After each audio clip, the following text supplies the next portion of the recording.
Magandang araw po, welcome po sa aking channel of 9 TV. Patalasasan po, meron po ba kayong mga properties na napapabayaan or non-performing assets? Plan niyo ibenta, pero wala kayong oras sa pagbibenta nito. Kung ito'y pagkakatiwala niyo po sa amin, tawag lang po kayo sa aking numero, usap po tayo, gawan ko po ng video for free. Yes, libre po, wala po kayong babayaran. Tutulungan pa namin kayong mabenta ang inyong property. Kami na po bala sa marketing, sa boosting, or paid ads. Even sa tripping, hindi na po kayo mapapagod sa pag-entertain ng mga buyers. Kami na po bala sa lahat. Tawag lang po kayo. Nandito po tayo ngayon sa Tuwi, Batangas kung saan meron po tayong bagong video presentation. Isang private farm resort. Meron pong main house, guest house, swimming pool, at rancho. Nakabakod na po buong property na may total lot area na 1 hectare o 10,000 square meters. Tungkol naman po sa dokumento nito, ito po'y titulado at buhay po ang may-ari. Kaya wala po kayong maging problema sa documentation o sa transfer ng title. Halos bago pa po ito, kaya wala po kayong ipapagawa dito.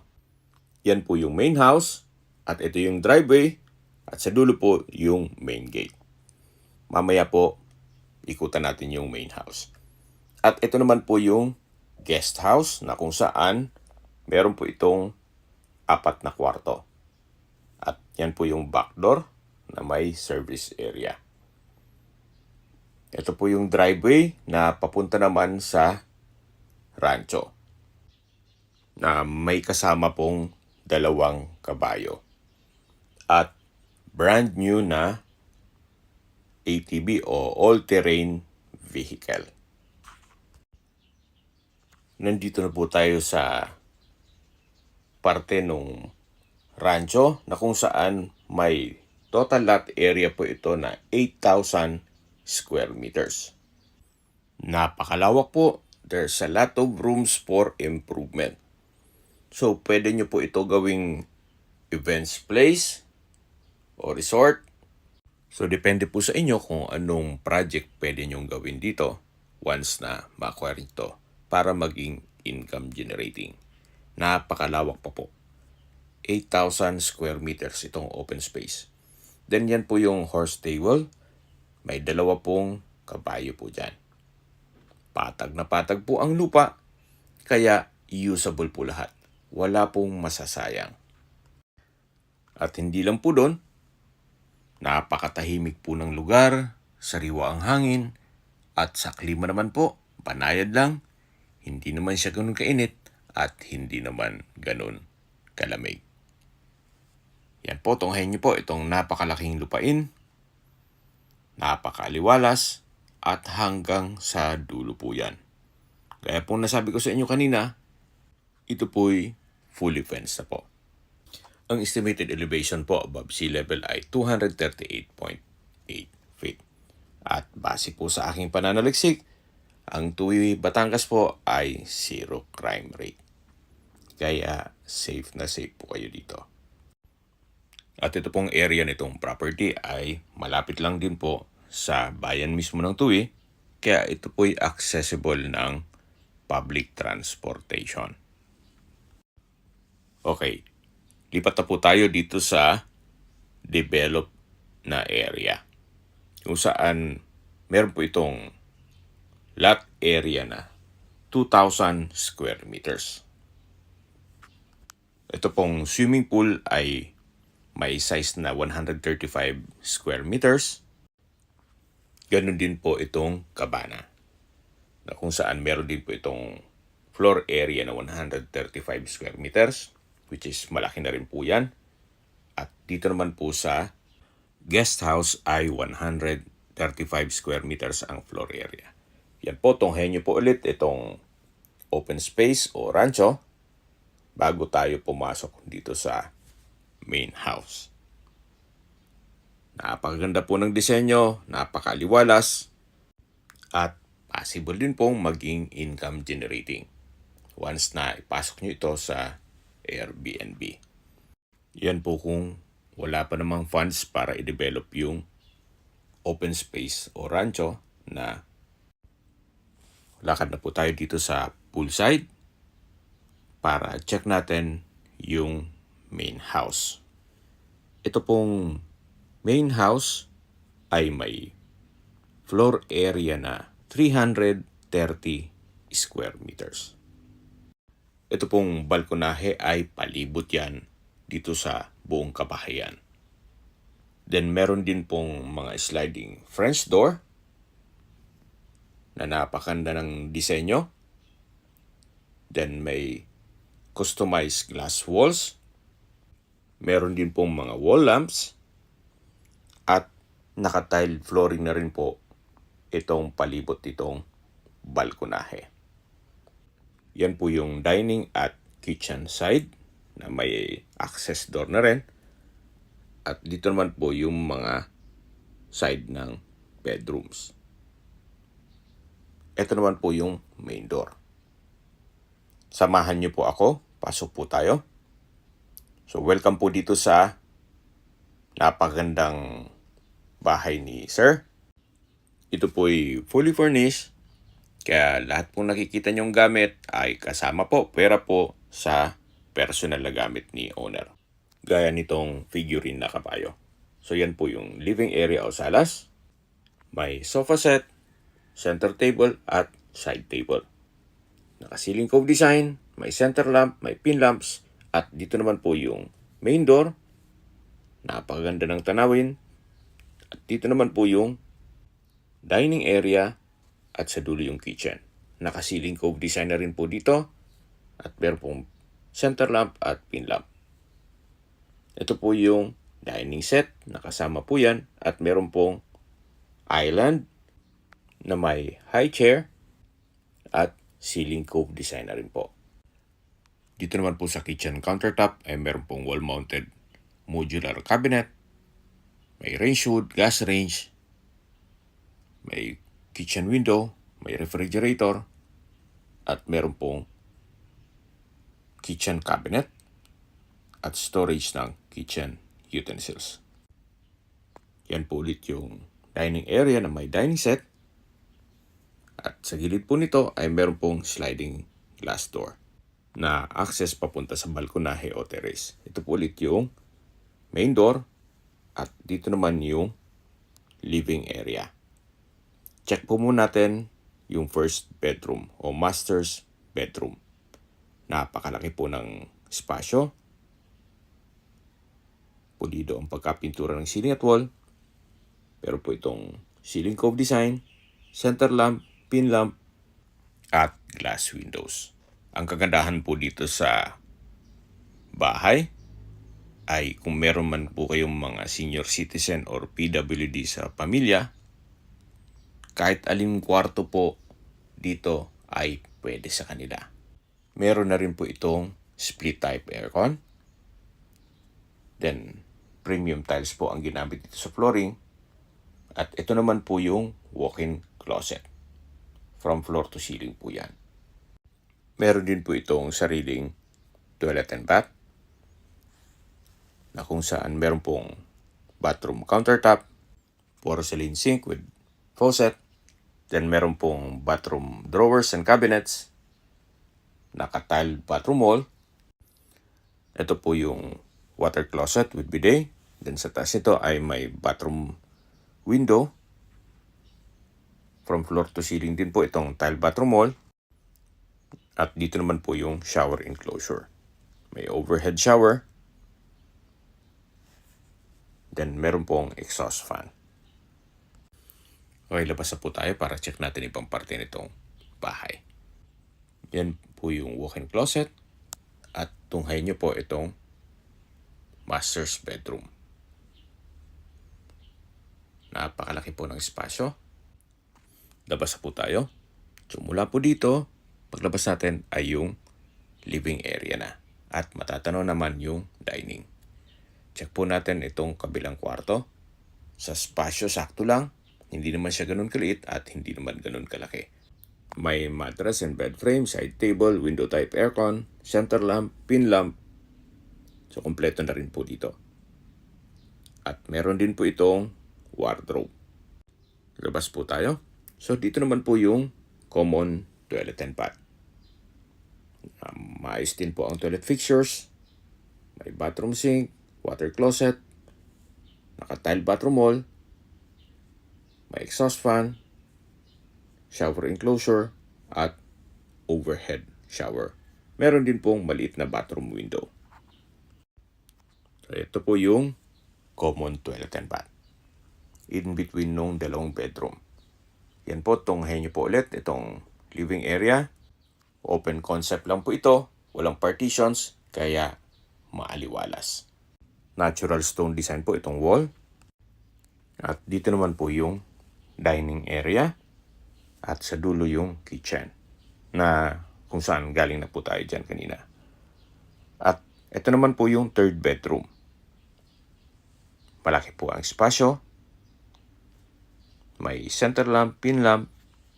Meron pong glass window, bed and mattress, window type aircon, may side table. Meron din po itong wardrobe. At dito naman po yung sariling toilet and bath. Na kung saan maayos din ang toilet fixtures. May bathroom sink, water closet with bidet, towel holder, shower enclosure, may overhead shower, bathroom window, at from floor to ceiling na tiled bathroom wall. So ito po ang toilet and bath ng third bedroom. So labas po tayo para check natin yung kabilang kwarto. Paglabas po natin ay meron po ditong drawer, then vanity mirror, at dito naman po yung fourth bedroom na kung saan malaki din po ang espasyo nito. Meron pong dalawang glass window, may window type aircon, may center lamp, pin lamp, TV stand and drawer. Meron rin pong mga outlet sa gilid nito. Then, pulido po ang pagkapintura ng ceiling at wall. Meron din po itong wardrobe. At meron pong sariling toilet and bath. Maayos din po ang toilet fixtures. Meron pong bathroom sink, water closet with bidet, shower holder, shower enclosure, naka-tile bathroom wall, overhead shower, at meron pong bathroom window. So ito po ang toilet and bath ng fourth bedroom. Lalabas na po tayo para check natin yung ibang parte nitong property. So mula po dito sa fourth bedroom, matatanaw natin yung third bedroom na kung saan dyan na po tayo galing kanina. At dito naman po yung dining area at formal kitchen. Meron pong mga glass walls, then sliding doors sa palibot nito. Kaya napakaliwalas po. Yan po yung living area. At dito naman po yung main door. Paglabas nyo po, napakaganda, napakaaliwalas. Matatanaw nyo yung swimming pool, cabana, at yung guest house. Bago po tayo lumipat sa guest house at sa cabana, ikutan po muna natin itong balkonahe. Palibot po ito. So, meron pong tubular railing. Then, dito po sa kanto, meron pong wall-mounted lamp na kung saan paikot din po yan. Ito po yung window ng master's bedroom. Itong side na to. Then, dito naman po yung driveway. Pag diniretso po yan, papunta sa rancho. Yan po yung main gate. At driveway papunta naman dito sa garahe. Then sa dulo po ay meron pong caretaker's house na may covered car garage. Dito naman po ay merong stairs na access mula dito sa garahe papunta dito sa likod ng bahay. Ito po yung glass window ng third bedroom. Then, ito naman po yung fourth bedroom. Yan po yung tinutukoy ko na caretaker's house na may covered car garage. At dito naman po ay meron pong 2-meter setback. At yan po yung pump room. Katabi lang po nito yung shower area. At next na yung kabana. Yan po, nakaikot na po tayo dito sa balkonahe. At ito na po yung glass wall ng kusina. Then ito naman po yung sliding glass door papunta sa dining area. Then yung main door. Balik po ulit tayo dito sa harapan ng bahay na kung saan matatanaw na ulit natin yung swimming pool. Ito na po yung guest house. Meron po itong 4 bedrooms with toilet and bath for each rooms. Then may total lot area po ito na 135 square meters. Naka-French design din po itong glass window. Fully furnished na rin po siya. Meron pong TV stand and drawer. Then may wall-mounted table. Then maliit na cabinet sa baba nito. Meron pong sariling toilet and bath. Na kung saan may bathroom sink, water closet with bidet, tile bathroom wall, at may shower. Mula po dito sa toilet and bath, meron pong access door. Papunta naman dito sa likod nitong guest house kung saan may service area. At ito naman po yung driveway na papunta naman sa rancho. So ito pong guest house ay may bed frame and mattress, then naka-tile flooring, then sliding glass door na French design, at katabi lang nito ang swimming pool na napakaganda din po ng tanawin. Yan po yung main house at sa dulo yung kabana. Ito pong mga kwarto dito sa guest house ay identical lang po. Same design, same setup. Pero ganun pa man, papakita ko pa rin po sa inyo. Ito po yung second room na may toilet and bath. Kumpleto rin ang gamit. At meron din pong service area. Ito naman po yung third room. Ganun din po, kumpleto mga gamit. Then may sariling toilet and bath, may window type aircon, at service area. Ito na po yung last bedroom dito sa guest house. French design din po itong pintuan. Kompleto na rin po ang furnishings. May window type aircon, wall-mounted na table, then may cabinet sa ilalim nito, at may toilet and bath. Ito po yung access door sa service area. Na paglabas nyo po, yan na po yung driveway papunta sa rancho. Tunghayin nyo po itong last bedroom o fourth bedroom dito sa guest house. At paglabas nyo po, yan na po yung swimming pool. At matatanaw natin yung main house. Tunghayin nyo po ulit itong guest house na may 4 bedrooms at 4 toilet and bath. Bago tayo lumipat dito sa kabana. Mula po dito sa dulo ng swimming pool, yan po yung view. At dito na po tayo sa kabana. May floor area din po ito na 135 square meters. Kaya malaki din po ang espasyo nito. Then meron pong sofa set with center table. Then natural stone din po ang design ng wall, na kung saan sa likod po niyan ay yung kitchen at meron din pong comfort rooms. Naka-ceiling cove design na rin po yan at may center lamps.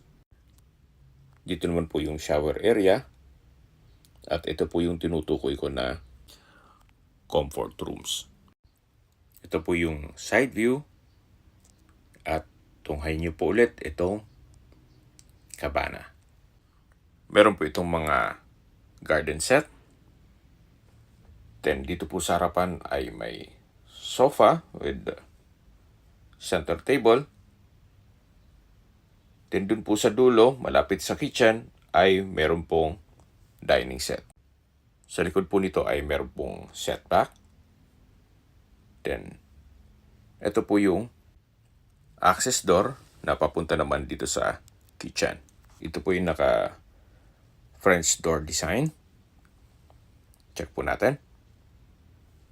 Meron na rin po itong kitchen countertop with sink and faucet. May wall-mounted modular cabinet.